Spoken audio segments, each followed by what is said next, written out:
Halo Kak Anti Baidillah, sebelumnya makasih banget ya udah mau ngeluangin waktu buat ngobrol bareng aku hari ini. Perkenalkan, nama aku Vian Ansitiriwanto, seorang mahasiswa BINUS. Sekarang lagi ngerjain proyek kampus tentang inisiatif digital, akselerasi teknologi bagi pelajar SD. Jadi aku pengen banget dapat insight langsung dari tutor yang memang sehari-hari berinteraksi sama anak-anak.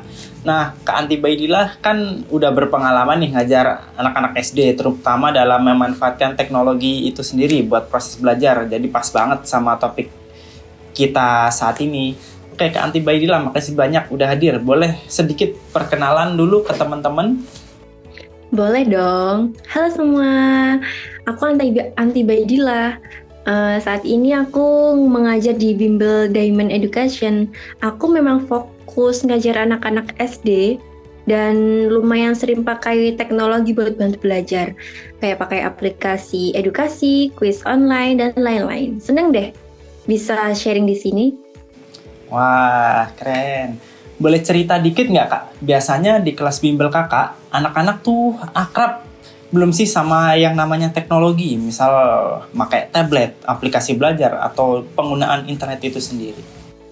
Kalau di kelas aku nih ya, anak-anak tuh rata-rata sudah cukup familiar sama teknologi, apalagi yang di kota. Banyak yang udah biasa pakai HP, tablet, bahkan kadang laptop buat tugas.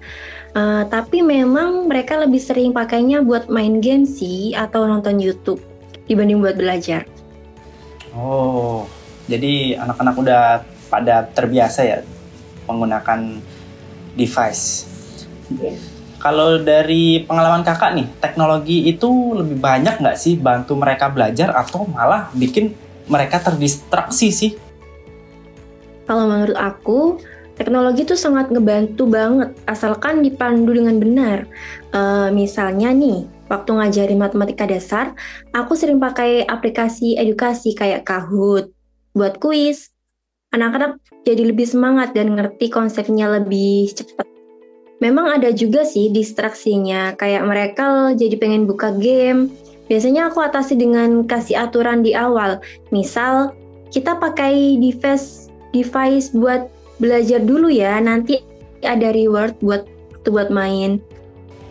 Oh, jadi selain efektif, cuman emang ada ya distraksinya. Kalau menurut kakak, apa sih tips dan strategi efektif supaya teknologi ini benar-benar dipakai anak-anak buat belajar, bukan malah buat main doang? Strateginya harus ada batasan waktu dan kontrol konten.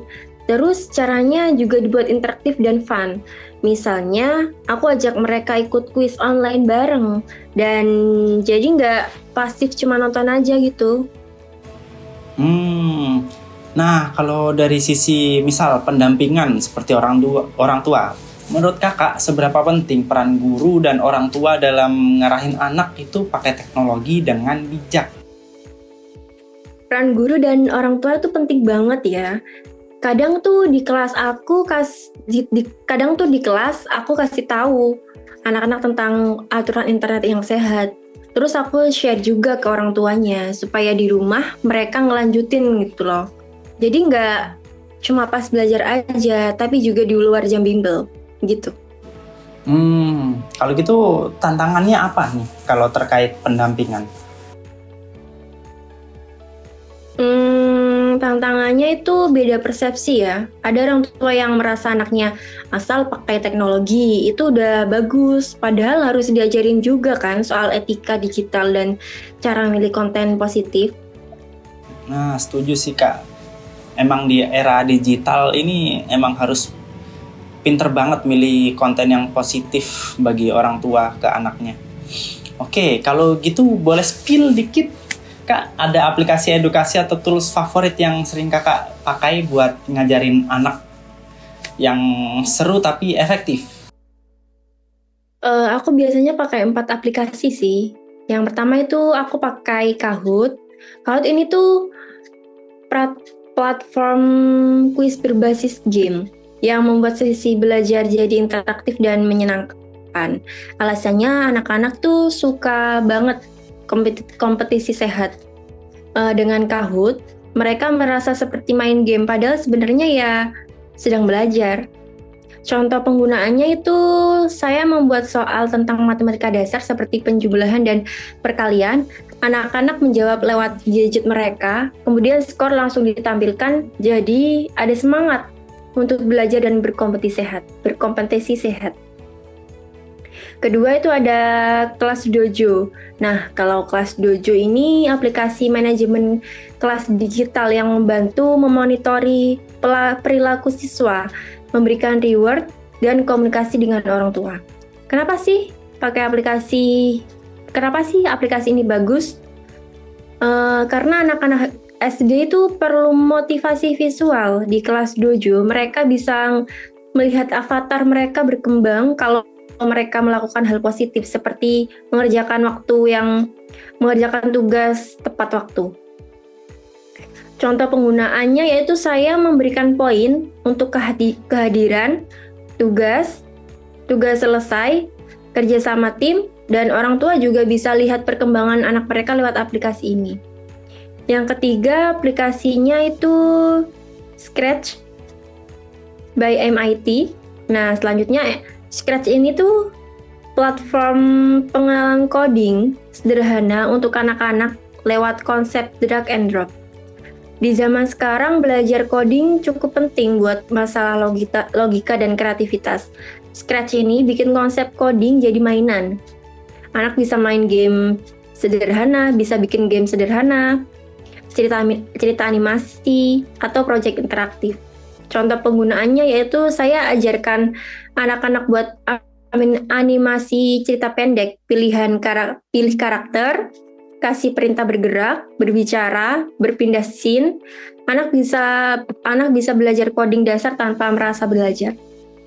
Kemudian yang keempat ada aplikasi Google Jamboard. Aplikasi ini tuh papan tulis digital kolaboratif, bisa dipakai buat brainstorming bareng, buat mind mapping, atau menggambar ide. Anak-anak SD bisa kerja kelompok secara online dengan cara visual. Contoh penggunaannya yaitu saat belajar IPA tentang hewan. Tutor minta saya minta anak-anak drag gambar binatang ke habitat yang benar di aplikasi ini. Wah, ada 4 ya. Jadi yang pertama Kahoot ya buat kuis, terus kelas dojo buat manajemen kelas, terus yang ketiga tadi apa ya? Scratch ya.